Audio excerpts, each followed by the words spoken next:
Hey guys, thanks a lot for clicking on the video. Today we'll be talking about how to create a good resume and create a great impression in the job you are applying for.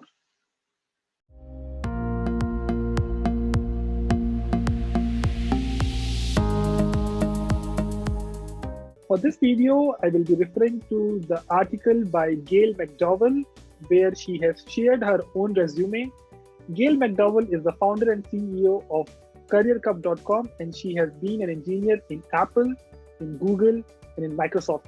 So you can understand the experience she's carrying with her, and we're gonna understand the resume tactics with her own resume. So here you can see the Gail McDowell's resume. By the end of the video, I will also provide you the template for this resume so that you can create your own. The resume tips are divided into 12 points, and let's look at the first point. The tip number one says that your resume should always be a one-pager. The reason for this is very simple, and most of you are pretty much aware about it. The recruiter, the HR, has only 15 to 30 seconds to judge you based on your achievements, based on your experience. And if you make a 3 to 4 page resume, you may end up confusing her, and the first screening also you cannot get selected. So always try to squeeze the content of your resume into one page. If you have less than 10 years of experience, if you have 15, 20 years of experience, then you can go for a two-pager, but then also it is very much recommended that you have a one-pager version of your resume as well.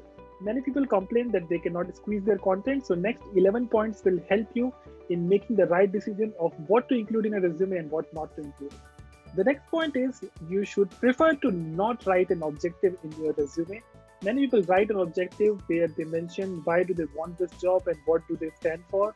But I think your resume itself should be able to reflect that, and you should not need written words for mentioning that. At best, an objective will kill the space that you have in your resume, and in the worst case, it will actually distract the employer, and he may think that the job he is offering you does not align with the requirements that you have mentioned in your objective.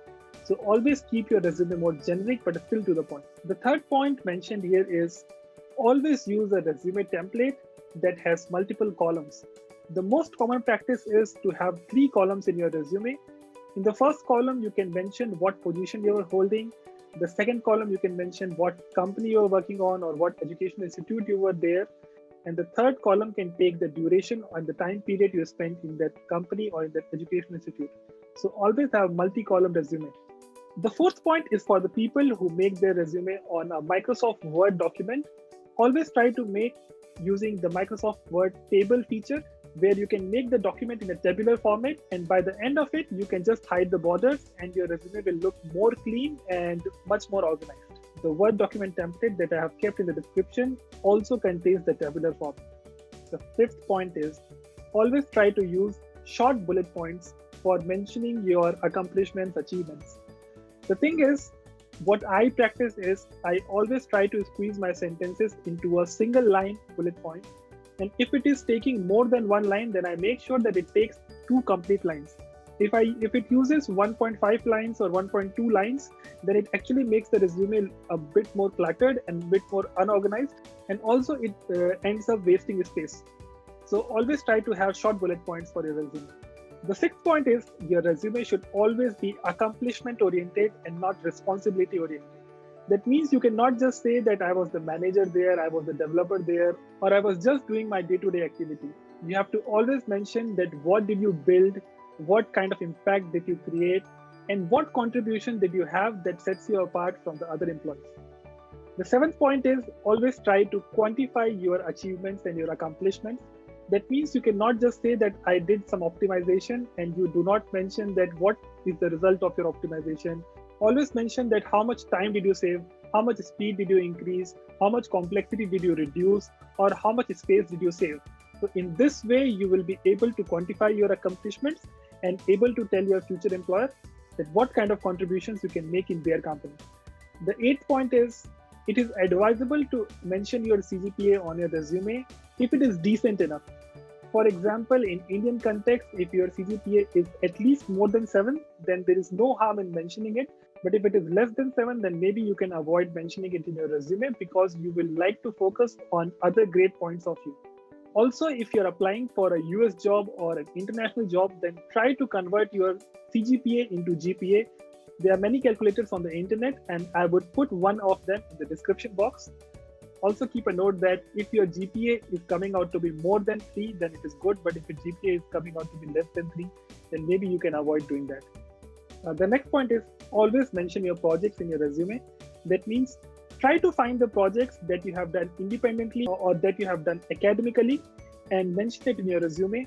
It will give the employer a perspective of what you do apart from your day-to-day job. And many people think that if their app is not complete or if their project is not complete, then they cannot mention it. But I think if you have done a good amount of work in your project, then there is no harm in mentioning it. Also be ready to face questions about it. And always remember, if you can defend it, then you can own it. The next step is you should always try to mention some additional achievement in your resume. That means if you are applying for a software engineering job and you have won a programming contest in your university, it's actually worth mentioning. If you have done some hackathons, worth mentioning. But if you are mentioning a dance competition in a software engineering job resume, maybe not the right fit. So choose your achievements wisely and always mention some of them in your resume. The next step is to mention the languages and the technologies that you know and how much proficient are you in them. The meaning of proficiency is, for example, in my case, I used to be a proficient programmer of C++ during my university days because I used to do the competitive coding in C++, but now things have changed and I use Java in most of the cases. In such a scenario, I would not like to mention C++ as a proficient language, but I will mention that I have a prior experience of C++, and at this moment, I am proficient with Java. You can also mention the other softwares and middlewares you know, like Elasticsearch, Kafka, and Hadoop, and also be ready for facing the questions from the interviewers. Always mention the things that you know and do not mention the things that you don't know, because if an interviewer asks you the things that you're proficient in and you're not able to reply to the question, it can end up in some minus points. Now coming to the 12th and last point, always think, what did you not mention? This is really, really important. There are many people who do not mention something that can create a spike in their resume. The meaning of spike is something that you have done differently and something that can set you apart from the crowd.